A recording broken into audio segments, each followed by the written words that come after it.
tengan a bien integrar esta mesa de honor, puesto que les corresponde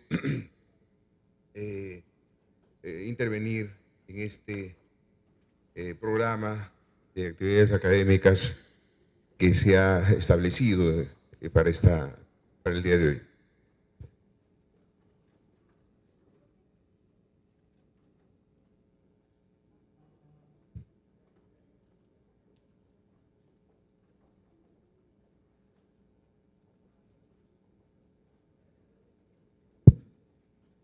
Entonces, va a quedar con nosotros en su exposición el doctor Luis Alberto Bramón Arias Torres.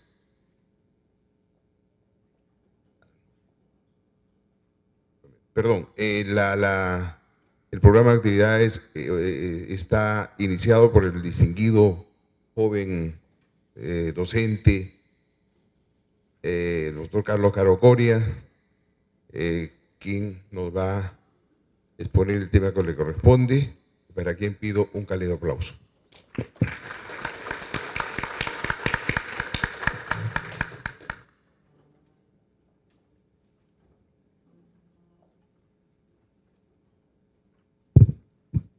Bien, yo empiezo a la mesa relativa al tema de la imputación objetiva y la jurisprudencia. Yo quiero señalar cosas muy puntuales, porque la idea del seminario es ser muy ágil en las ideas que uno pueda proporcionar y generar a partir de ello tal vez algún debate incluso entre los miembros de la mesa.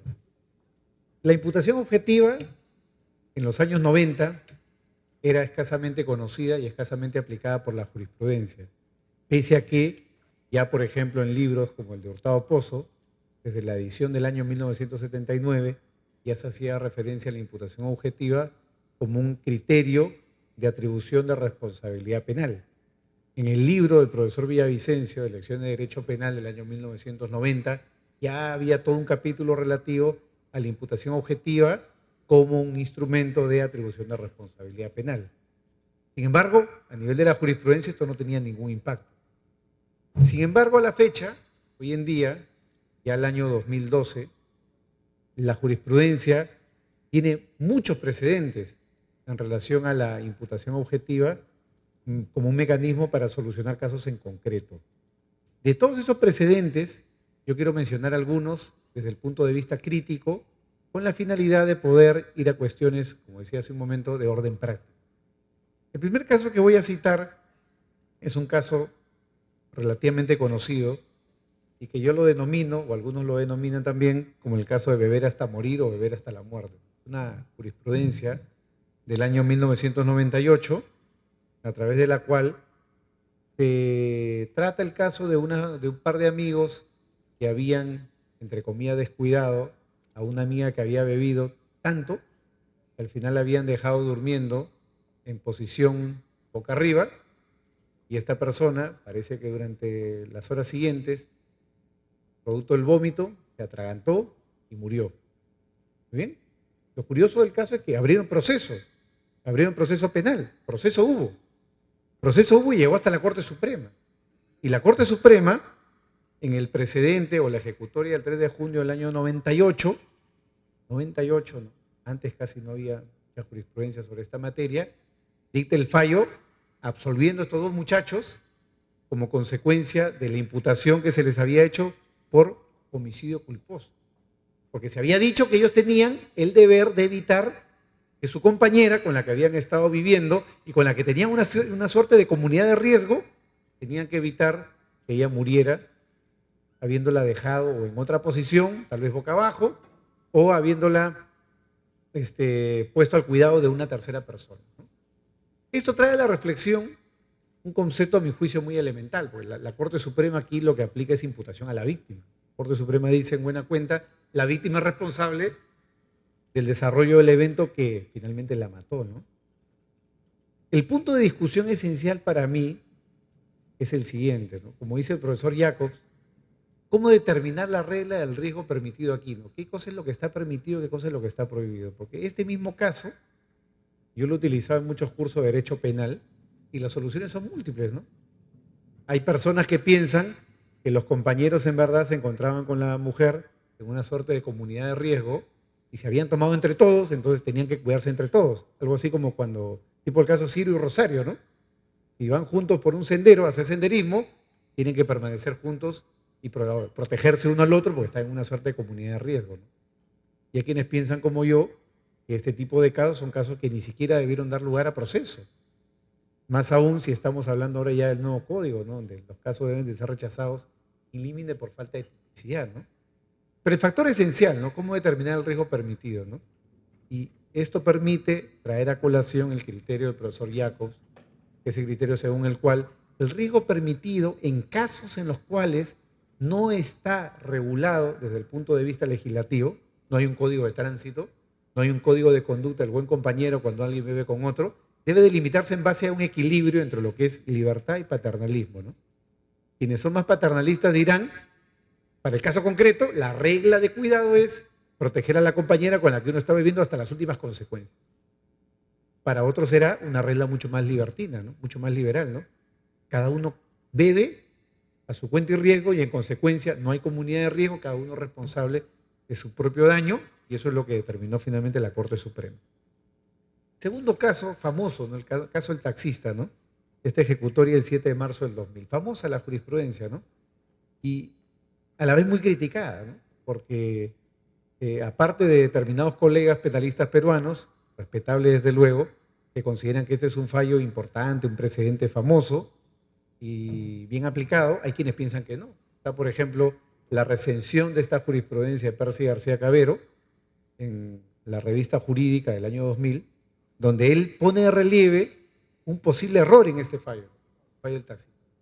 Porque cuando el profesor Jacobs, quien aparece citado en esta jurisprudencia, dice que el principio de prohibición de regreso de las conductas neutrales o habituales es un criterio de ausencia de imputación objetiva, lo hace con una salvedad. Jacobs no dice libremente que todas las conductas son neutrales bajo cualquier circunstancia. Lo que dice Jacobs, y él mismo lo ha dicho en varios seminarios peruanos, hay un pero, ¿no? La conducta deja de ser neutral allí donde, conforme al contexto, no conforme al conocimiento, en este caso del taxista, no importa lo que sabía o no sabía, eso no está en discusión. Cuando conforme al contexto, el aporte neutral deja de ser neutral, cuando conforme al contexto pasa a ser un aporte en un acto delictivo de un tercero, ¿no? Y da la casualidad que en el relato, y eso es lo que critica Percy García, en el relato el taxista termina aceptando de que él podía reconocer hasta cierto punto que sí en verdad lo estaban llevando a transportar bienes que no eran de propiedad de las personas que lo habían contratado, es decir, bienes ajenos. Muy bien, ese factor del conocimiento declarado por el taxista, ¿no? No estamos hablando del conocimiento imputado o presunto. Ese conocimiento declarado por el taxista puede hacer cambiar, según Percy García Cabero, y yo estoy de acuerdo con él en ese punto, la percepción del caso. Porque en ese caso ya la conducta deja de ser neutral. Alguien acá me dirá, oiga, pero si el taxista se iba, de repente pues lo mataban o lo herían. Está bien. Si eso pasa, la causal de ausencia de responsabilidad no debe ser imputación objetiva. La causal de ausencia de responsabilidad será coacción, en cuyo caso no habrá exigibilidad de otra conducta, no habrá culpabilidad y el taxista igual estará suelto, pero no por falta de imputación objetiva. Tercer caso, ¿no? El caso del jefe de banca personal. Justo acá estuvo el doctor San Martín porque él presidió la sala que falló este caso, ¿no? El caso del jefe de banca personal tiene que ver con un funcionario de banco en Trujillo que hace recepcionar unos cheques del presidente del Consejo Transitorio de Administración Regional de Trujillo, de La Libertad, le pone el viso en los cheques y los manda a depositar en su cuenta personal. Y sucede que este señor estaba imputado por delito de enriquecimiento ilícito. Entonces, al jefe de banca personal del Banco de Crédito del Perú lo emplazan por el delito de enriquecimiento ilícito en grado de complicidad. ¿Qué dijo la Corte Suprema en este precedente el 16 de septiembre del 2004, ¿no? Fundada la excepción de naturaleza de acción por falta de imputación objetiva, ¿no? El jefe de banca personal se ha limitado a actuar dentro de su propio rol, dentro de su ámbito de competencia.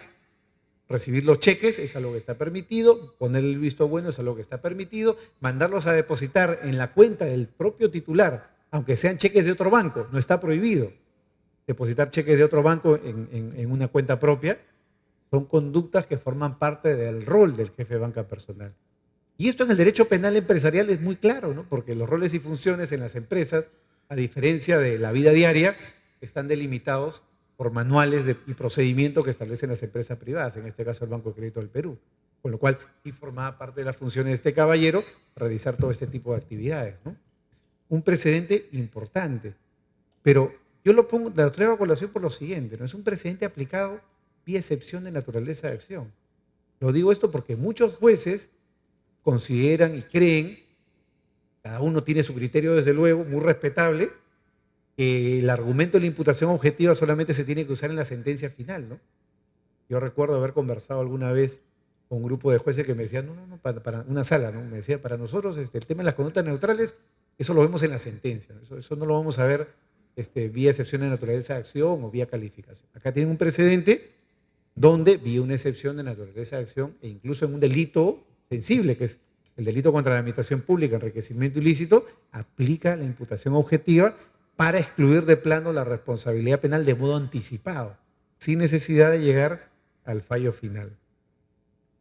Cuarto caso que cito, ¿no? El caso de Roque en Río, caso también famoso, un grupo de jóvenes baila sobre un puente colgante en Ancash, el puente se desprende, todo esto en el marco de un evento que se llama Roque en Río, y mueren, ¿no? Al empresario le imputan homicidio culposo, porque dicen que el empresario debió de prever que estos señores, los niños, estos jóvenes, podían bailar sobre el puente se podía desprender y en consecuencia se podían morir, ¿no? Y estuvo procesado bastante tiempo, ¿no? Hasta que la Corte Suprema, en el fallo del 13 de abril del año 98, lo excluye a responsabilidad penal, ¿no? Bajo la regla de imputación a la víctima, ¿no? Imputación a la víctima. Este fallo ha sido criticado no en su resultado, sino en su argumentación también por Percy García Cabero, ¿no? Un comentario publicado en la revista de Derecho de la Universidad de Piura. Él considera que está bien, no hay imputación objetiva, pero por otro argumento, no por el argumento de imputación a la víctima, sino por el argumento de principio de confianza. Y lo que sostiene el profesor Percy García es que aquí hay que aplicar el principio de confianza porque el organizador, que es el empresario, podía contar o podía actuar bajo la confianza de que los usuarios del puente, es decir, los propios perjudicados, iban a usar el puente como puente y no iban a usar el puente para saltar o bailar sobre el puente, ¿no? Es más o menos como decir, si tú tienes una cuchara, yo puedo confiar, o si tú tienes un tenedor en mi casa que estamos comiendo, yo puedo confiar en que el tenedor o la cuchara lo vas a usar para comer y no lo vas a usar para metérselo en la yugular a otra persona, ¿no? Bien, yo no estoy de acuerdo con Percy García, creo que el fallo aplica bien el criterio de la imputación a la víctima porque hay que diferenciar el principio que está detrás de lo que es imputación a la víctima versus el principio de confianza. En el principio de confianza, el principio que está detrás, como dice Jacobs, es la división del trabajo. La división del trabajo. Yo no tengo el deber de revisar el trabajo ajeno. Por ejemplo, el caso de la enfermera. La enfermera hace la transfusión de sangre, la enfermera no tiene el deber de auditar la sangre ya viene auditada del banco de sangre. Y si la enfermera pone sangre y la sangre estaba contaminada con VIH o con hepatitis B, eso no es responsabilidad de la enfermera. Y no por falta de conocimiento. No es responsabilidad de la enfermera porque la enfermera no tenía el deber de hacer el trabajo del banco de sangre. El principio de confianza no es subjetivo, es objetivo. Muy bien, no responde la enfermera porque no tiene que hacer el trabajo ajeno. Acá, esto no es aplicable. Acá el empresario versus el consumidor, que eran estos muchachos, no estaban actuando en una comunidad de distribución del trabajo. Por lo tanto, a mi juicio, el principio de confianza aquí no es aplicable. Sí es aplicable, e hizo bien a mi entender la Corte Suprema en aplicar el criterio de imputación a la víctima, ¿no? Un caso más, no quiero exacerbar mis comentarios, dos casos más, ¿no? De los múltiples que puedo acá tener, dos casos más para efectos del comentario, ¿no? El caso de Duani Pasos, ¿no? Este es un caso famoso, ¿no? Un caso de lavado de activos. El fallo es del 8 de abril del año 2009, donde la Sala Penal Nacional confirma un auto de no lugar a haber instrucción, ¿no? Duani Pasos es un abogado, socio del el doctor Cresalja, que fue ministro de Justicia, un abogado dedicado al derecho comercial, y fue imputado por lavado de activos a propósito del caso del señor Valdés, el exalcalde de Coronel Portillo. Muy bien. Le imputaban lavado de activos porque en el año 1996 Duany Pasos había actuado como representante de una empresa que había comprado unas acciones de una de las empresas de Valdés. Muy bien. Le imputaron responsabilidad penal desde la policía, a nivel de la fiscalía, pidieron medidas preliminares, Duany Pasos estuvo preso algunos días y al final no solamente le revocaron la detención preliminar, sino además le dictaron auto de no lugar a abrir instrucción y esto fue confirmado por la Sala, ¿no?